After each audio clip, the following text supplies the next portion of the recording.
जीवित परमेश्वर और उद्धारकर्ता प्रभु यीशु मसीह के पवित्र, प्रेमी और पावन नाम में आप सबको मेरा हार्दिक अभिनंदन। भजन संहिता 18 उसके 4 से लेकर 6 तक की आयतों को हम पढ़ेंगे। मृत्यु की रस्सियों से मैं चारों ओर घिर गया हूं और अधर्म की बाढ़ ने मुझको भयभीत कर दिया। पाताल की रस्सियां मेरे चारों ओर थी और मृत्यु के फंदे मुझ पर आए थे। अपने संकट में मैंने यहोवा परमेश्वर को पुकारा। मैंने अपने परमेश्वर की दुहाई दी और उसने अपने मंदिर में से मेरी बातें सुनी और मेरी दुहाई उसके पास पहुंचकर उसके कानों में पड़ी।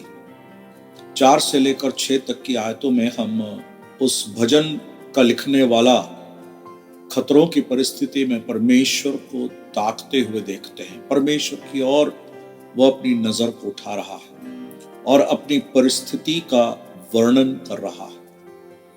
जैसे मैं पिछली बार भी स्मरण दिलाया, इस भाग को मैंने फिर 4 छोटे भागों में विभाजित किया है, जहां पर हमने पिछली बार 2 बातों को निश्चित रूप से देखा। एक तो हमने ये देखा, संघर्ष का होना अवश्य है। हम सबके जीवन में संघर्ष का अनुभव होता है। दूसरी बात हमने यह समझने की कोशिश की कि संघर्ष जो है उसके विभिन्न रूप होते हैं और उस विभिन्न रूप में हमारे पास ये संघर्ष आते हैं और दाऊद उसके विषय में वर्णन करता है।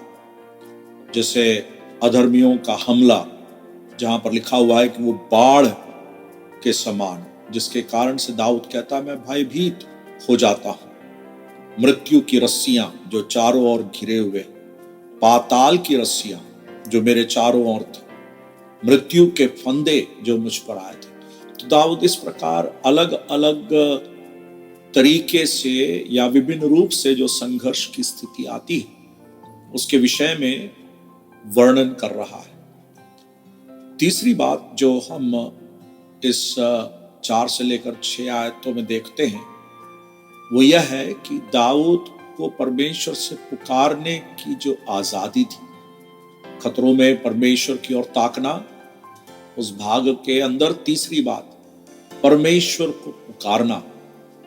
ऐसी परिस्थितियों में कौन सहायक बन सकता है जब मृत्यु की रस्सियां हैं, अधर्म जो है बाढ़ की तरह है, पाताल की रस्सियां चारों ओर हैं, मृत्यु के फंदे में हैं। अगर हमें पुकारना है मदद के लिए तो कौन हमारी मदद कर सकता है? मृत्यु के शिकंजे में पड़े हुए मानव जब पुकारता है, बचने के लिए चिल्लाता है, वो किसे देखकर पुकारेगा? परमेश्वर के अलावा और कौन हमारे जीवन में मददगार हो सकता है? और आज मैं आपको मेरे प्यारे मित्र यह समझाना चाहता हूं कि आप अपने जीवन में संघर्षों के समय में, मौत की घड़ी में, जब आपको यह महसूस होता है, मालूम होता है कि आपका मदद करने वाला कोई नहीं है, आप केवल परमेश्वर को देखकर ही पुकार सकते हैं। संसार की शक्तियां को क्षय पहुंच जाती है, उनमें वो सामर्थ्य नहीं रहता कि वो आपको बचाए। एक डूबते हुए को कौन बचा सकता है? केवल वही जो तैरना जानता है। हमारे जीवन में मृत्यु की दशा में पड़े हुए मनुष्य की पुकार को कौन सुन सकता है? केवल वही जो जीवन प्रदान कर सकता है। और जीवन प्रदान करने वाला परमेश्वर जो मेरे और आपके लिए इस संसार में उतर आया, वह प्रभु यीशु मसीह, जो यीशु मसीह मेरे और आपके लिए, मुझे और आपको जीवन प्रदान करने के लिए उस क्रूस पर बलिदान हो गया। वह गाड़ा गया और तीसरे दिन जी उठा। आपके उस पुकार को, चिल्लाने की आवाज को वह सुनता है, वह समझता है और वह आपको छुड़ा सकता है। उस पाप के बंधन से आपको छुड़ा सकता है, मृत्यु के फंदे से आपको बचा सकता है। हालांकि दाऊद यहां पर कुछ और विषय के बारे में कह रहा है, दाऊद एक भक्त होकर, परमेश्वर का भक्त होकर, उसके चारों ओर जो मृत्यु की दशा है, जो शत्रु का हमला है, उसके बारे में कह रहा है।